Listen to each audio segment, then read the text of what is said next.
I think the fact that I grew up as other made me a storyteller. You know, I remember in high school reading Native Son, and I remember reading Native Son, and it was like, if he could only have told the story, you know, it wouldn't have had to be like this. You know, I mean, it's this terrible tragedy based on racism and failure to communicate and all of these other things. I had this strong visceral reaction that if Bigger Thomas had only been able to explain, to communicate this story, and if the people he was dealing with were able to listen, then this tragedy could have been avoided. And I think that's probably a big part of why I am interested in telling stories. It's just that desire to kind of take an experience and see if I can't make it something other people can understand.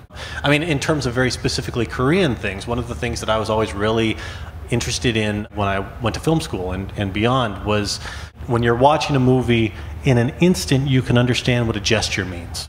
A very small gesture in the context of a moving picture where you've established these characters. When that little gesture happens, without any words even, it can tell a whole story.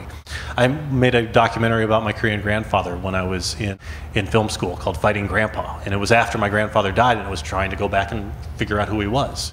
And in the end it became about trying to understand the love my grandparents shared, which was never expressed verbally, but then it comes out in these small gestures. Like one of my favorite moments in any film I ever made is a moment in Robot Stories where a mother just kind of brushes the hair out of her daughter's eyes, you know, which is just a little everyday throwaway thing, but in the context of that story it means so much just because of the way this mother has not expressed things throughout the course of the whole story.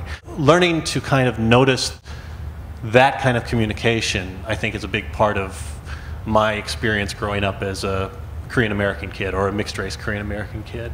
And that comes both from the Korean side of my family and the waspy German English side of my family too. And it's the same kind of generational difference in expressing emotion.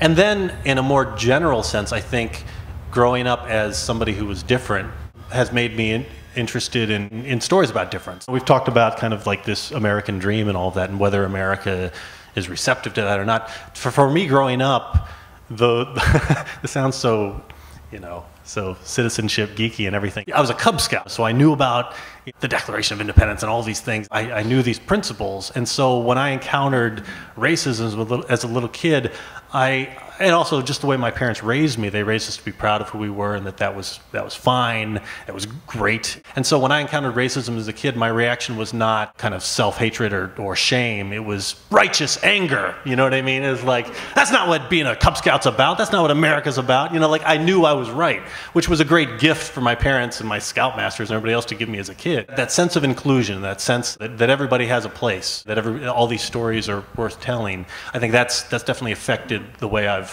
pursued my career. You know, just in the last few years at Marvel, I've written stories featuring War Machine, who is an African-American character in the Iron Man mythos, and I wrote a book, Magneto Testament, which is the origin story of Magneto, who grows up as a German Jewish kid struggling to save his family from the Holocaust, the rise of the Nazis, and I created Amadeus Cho, who's Marvel's resident Korean-American troublemaking genius kid, who pals around with Hercules, who is Hercules.